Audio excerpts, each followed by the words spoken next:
think we talked about this yesterday. Correct me if I'm wrong, or maybe it was with Victoria. But the House rules specify explicitly that it is not only against the rules, but against the law for any politician. Yeah, you and I talked about this. You were talking about the newsletters, right? Yeah. Okay. So do you think that there's any possibility that Kevin McCarthy and Trey Gowdy might be prosecuted for use of government property and money in the pursuit of a political strategy against Hillary Clinton? There is no question in my mind, and I looked into this after I did your show yesterday, no question in my mind, and I'm reaching back as former chairman of House Administration, how we conducted the business of the House, newsletters, the use of money, very, very careful. Both sides of the aisle, we were very careful together to coordinate to make sure that things were kept. We had differences, but kept clean on that aspect. Tom, no doubt in my mind, if somebody has the guts, I want to stress the guts, to file an ethics charge, this thing is going to blow sky high, and let me tell you why. First of all, in the newsletter process, members of Congress have to pre-screen to make sure that absolutely no government money is used for the purpose of campaigning, in other words, electing someone. Very strict process.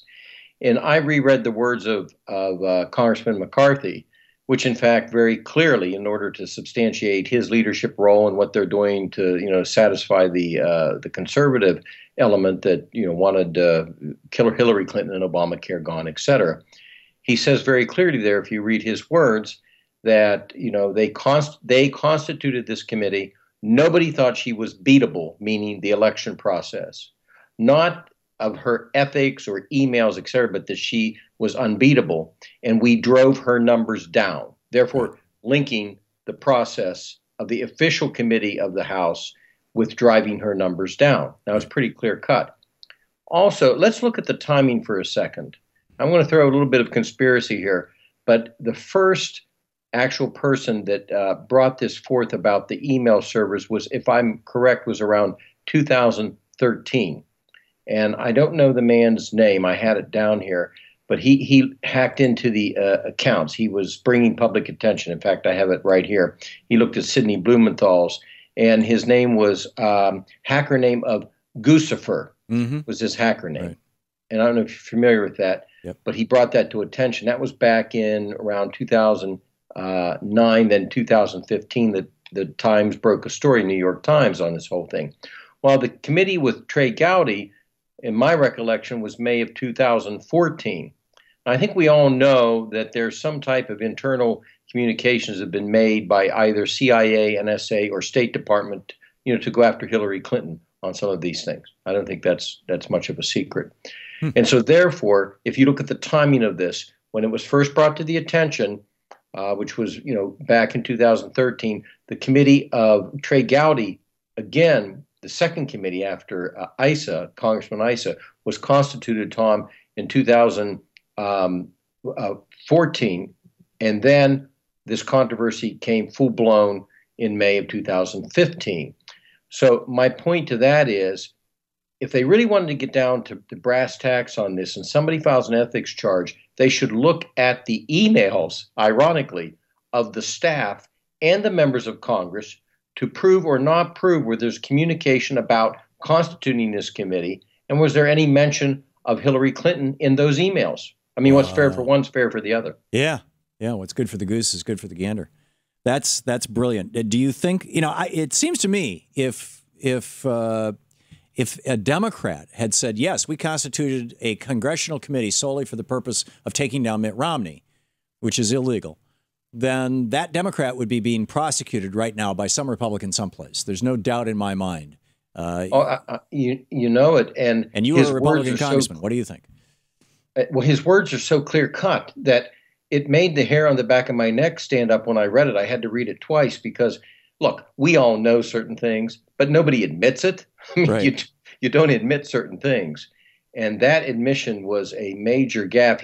He was frustrated because he was Congressman McCarthy. If you watch that interview, he was pressed and pressed and pressed and had to come up with something because he wants to be speaker that satisfied, the venom out there Right. To get Hillary What have Clinton. you done, in other words? Because he's only passed 2 pieces of legislation, and both of them were renaming postal. But one was renaming a post office, the other was renaming a federal building. I mean, that's the entirety of Kevin McCarthy's legislative career.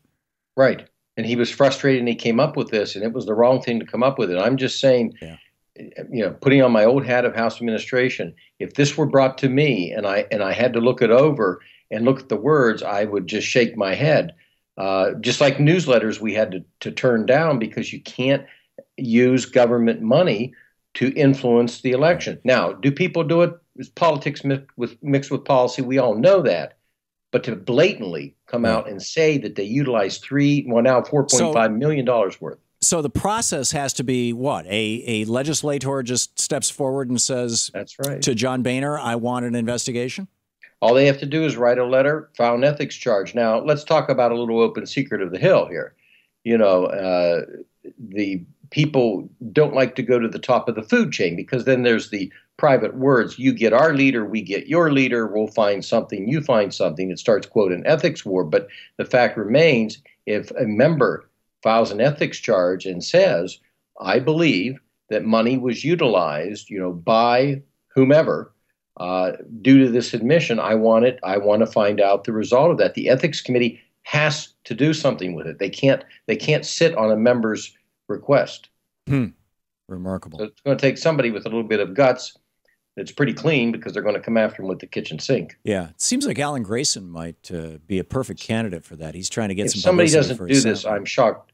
Because also the answer by Hillary Clinton on this, frankly, I think she needed to channel a little bit of Donald Trump. Yeah. Her answer on this was, well, this is, that and this. No, it's outrageous. Yeah. No, she sounded like Elijah a diplomat. Cummings stepped up. Yeah, she sounded like a diplomat, which she was. Yes, amazing. So, surprise. Yes. Bob Ney, Congressman, thank you so much for being with us. Thank you, Tom. Great talking with you.